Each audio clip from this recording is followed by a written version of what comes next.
جو یہ کلمات پڑھے 3,24,000 گناہ معاف ہوں گے اس کے نامہ اعمال میں 3,24,00,000 نیکیاں لکھی جائیں گی۔ وہ کلمات کون سے ہیں؟ بڑی توجہ کے ساتھ آپ نے سننا ہے۔ نبی پاک علیہ السلام کی حدیث پاک کا مفہوم ہے، فرمایا اے عورتوں جب تم بلال کو اذان و اقامت کہتی سنو تو جس طرح وہ کہے تم بھی کہو، اللہ تعالیٰ تمہارے لیے ہر کلمے پر 1,00,000 نیکیاں لکھے گا اور 1,000 گناہ معاف فرمائے گا، 1,000 درجات بلند فرمائے گا۔ عرض کی گئی یا رسول اللہ یہ تو عورتوں کے لیے ہے نا، تو مردوں کے لیے کیا ہے؟ فرمایا اس سے دگنا یعنی اس سے ڈبل۔ اب اگر ہم حساب لگائیں تو اذان میں 15 کلمات ہوتے ہیں، فجر کی اذان میں 17 کلمات ہوتے ہیں اور پانچوں نمازوں کی اقامتوں میں 17 کلمات ہوتے ہیں۔ تو کل ملا کر اگر کوئی عورت روزانہ پانچوں نمازوں کی اذانوں اور اقامتوں کا جواب دینے میں کامیاب ہو جائے تو اس کے نامہ اعمال میں 1,62,00,000 نیکیاں لکھی جائے گی، اس کے 1,62,000 گناہ معاف ہوں گے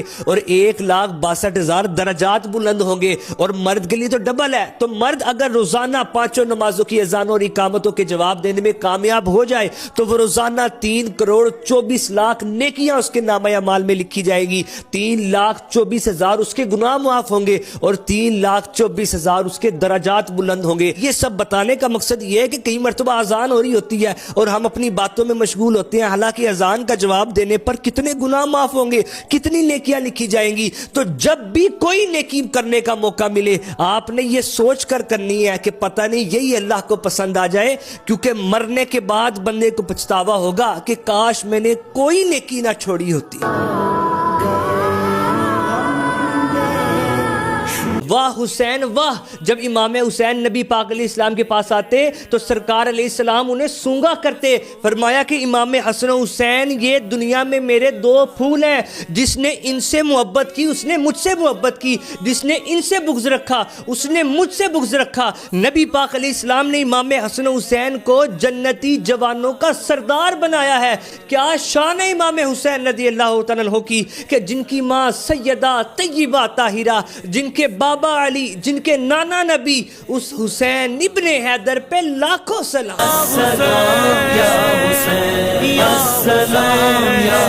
لوگ کہتے ہیں کہ اتنا حضرت علی کا ذکر کرتے ہو اس کا کیا فائدہ ہے؟ اور مومن ہونے کی نشانی نبی پاک علیہ السلام نے بیان فرمائی کہ مومن کبھی بھی حضرت علی سے نفرت نہیں رکھے گا، ان سے بغض نہیں رکھے گا، تو جو دل میں ہوتا ہے وہی زبان سے ظاہر ہوتا ہے۔ نبی پاک علیہ السلام کے ایک صحابی فرماتے ہیں کہ ہم نے اگر کسی منافق کو پہچاننا ہوتا تو جس کے دل میں حضرت علی کا بغض ہوتا تو ہم جان لیتے یہ بندہ منافق ہے۔ اور ہم ایسے لوگ نہیں ہیں کہ زبان سے تو علی علی کریں اور دل میں ابو بکر صدیق کا بغض ہو، عمر فاروق کا بغض ہو، عثمان غنی کا بغض ہو، امیر معاویہ رضی اللہ عنہ کا بغض ہو، یہ سرکار علیہ السلام کے کسی صحابی کا بغض ہو، نہ نبی پاک علیہ السلام کی سارے صحابہ سے، سرکار علیہ السلام کی ساری اہل بیت سے محبت کرنے والے ہیں۔ اور کئی لوگ کہتے ہیں کہ رب کو سجدہ کرنا ہے، رب کی عبادت کرنی ہے، تو اہل بیت سے محبت یا نفرت اس سے کوئی فرق نہیں پڑتا۔ آئے ہائے ہائے ہائے! نبی پاک علیہ السلام نے فرمایا، حدیث کا مضمون ہے کہ ایک شخص مقام ابراہیم اور حجر اسود کے درمیان نماز پڑھ رہا ہے، اتنی مبارک جگہ، ان دونوں مقاموں کے درمیان نماز پڑھ رہا ہے اور اس نے روزہ بھی رکھا ہے۔ سرکار علیہ السلام نے فرمایا کہ اگر اسی حالت میں وہ مر جائے اور دل میں اہل بیت کا بغض ہو تو وہ جہنم میں جائے گا۔ آئے ہائے! اسی لیے کسی نے کہا نا کہ دل میں ہو بغض علی اور بدن پہ حج کا احرام، یہ تیرے نصیب کے چکر ہے، طواف نہیں۔ ایک سوال آیا کہ سر کے بالوں میں کیا کالا کلر کرنا حرام ہے؟ اور اگر چھوٹی عمر میں ہی بال سفید ہونے لگ جائیں تو کیا اس کو بھی کالا کلر لگانے کی اجازت نہیں ہے؟